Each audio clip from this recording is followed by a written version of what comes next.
ఫోటోని కుట్టేద్దాం. నగరంలో సరికొత్తగా ట్రెండ్ అవుతున్న ఎంబ్రాయిడరీ స్టైల్. పూర్తి వివరాలకు చదవండి రేపటి సాక్షి హైదరాబాద్ ఎడిషన్. విశాఖ స్టీల్ ప్లాంట్ను ప్రైవేటు పరం చేయబోమంటూనే చాలా సమస్యలున్నాయన్నారు మంత్రి అచ్చెన్నాయుడు.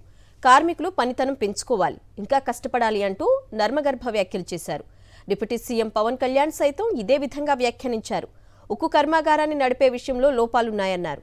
కార్మికులు నైపుణ్యం పెంచుకోవాలంటూ ఉచిత సలహా ఇచ్చారు. కార్మికులు సమగ్రమైన కార్యాచరణ తయారు చేసి ఇస్తే దాన్ని కేంద్రం వద్దకు తీసుకెళ్తానని చెప్పారు పవన్ కళ్యాణ్.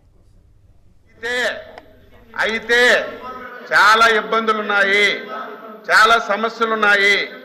వాళ్ళు పనితనం పెంచుకోవాలి, కార్మికులు కూడా ఇంకా కష్టపడాలి అని చెప్పి తప్పనిసరిగా కేంద్రం కూడా చెప్పింది. మేము మళ్ళీ మాటిస్తున్నాం.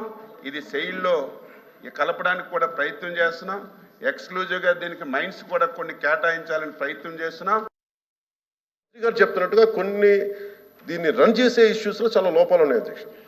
దాన్ని స్కిల్ని ఎన్హాన్స్ చేసుకోవాలి, దాన్ని కొంత పెట్టుబడి కావాలి, దానికి కొంత క్యాప్టివ్ మైన్స్ కావాలి. లాట్ ఆఫ్ ఛాలెంజెస్ ఉన్నాయి. ప్రతిసారి నేను కార్మిక సంఘాలతో కూడా ప్రత్యేకించి ఈ మధ్యన ఒక నెల రోజుల క్రితం కూడా మాట్లాడడం జరిగింది అధ్యక్ష. వాళ్ళు కూర్చోబెట్టి దానికి సంబంధించి మీరు ఒక సమగ్రమైన ఒక కార్యాచరణ ఇవ్వండి మాకు. మీరు వస్తే నేను కేంద్ర ప్రభుత్వం ప్రత్యేకించి నేను కూడా నాకు సంబంధించి నేను కూడా తీసుకెళ్తాను.